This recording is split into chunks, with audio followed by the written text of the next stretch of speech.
मुख्यमंत्री एकनाथ शिंदे आज संभाजीनगरच्या दौऱ्यावरती आहेत।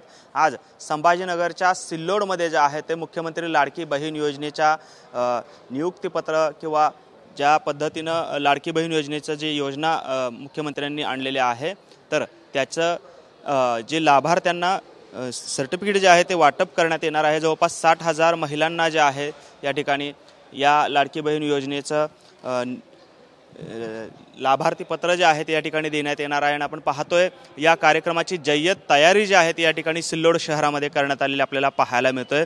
खरं तर शिंदे गटाचे सिल्लोडचे आमदार आणि संभाजीनगरचे पालकमंत्री अब्दुल सत्तार यांनी या भव्य अशा कार्यक्रमाचं आयोजन जे आहे ते आज केलेलं आहे आणि या कार्यक्रमाला जवळपास 60,000 पेक्षा अधिक महिला ज्या आहेत त्या या ठिकाणी उपस्थित राहणार आहेत।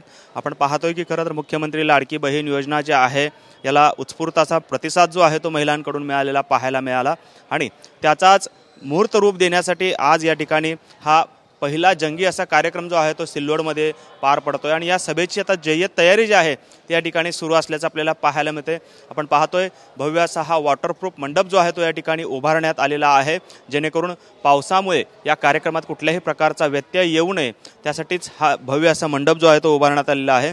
साधारणपणे दुपारी 1 वाजता मुख्यमंत्री एकनाथ शिंदे जे आहेत ते या ठिकाणी उपस्थित राहणार आहेत आणि जवळपास 60,000 महिलांना या लाडकी बहीण योजनेचं मंजुरी पत्र जे आहे ते प्रदान करण्यात येणार आहे। त्यामुळे भव्य असं शक्ती प्रदर्शन जे आहे त्या ठिकाणी मराठवाड्यातल्या संभाजीनगरमधून मुख्यमंत्री एकनाथ शिंदे जे आहेत ते करताना आपल्याला पाहायला मिळत आहेत।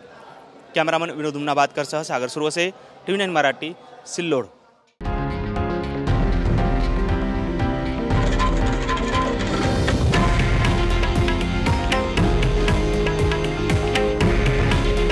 हे आहे देशातील नंबर 1 न्यूज नेटवर्क आणि आपण पाहत आहात TV9 मराठी।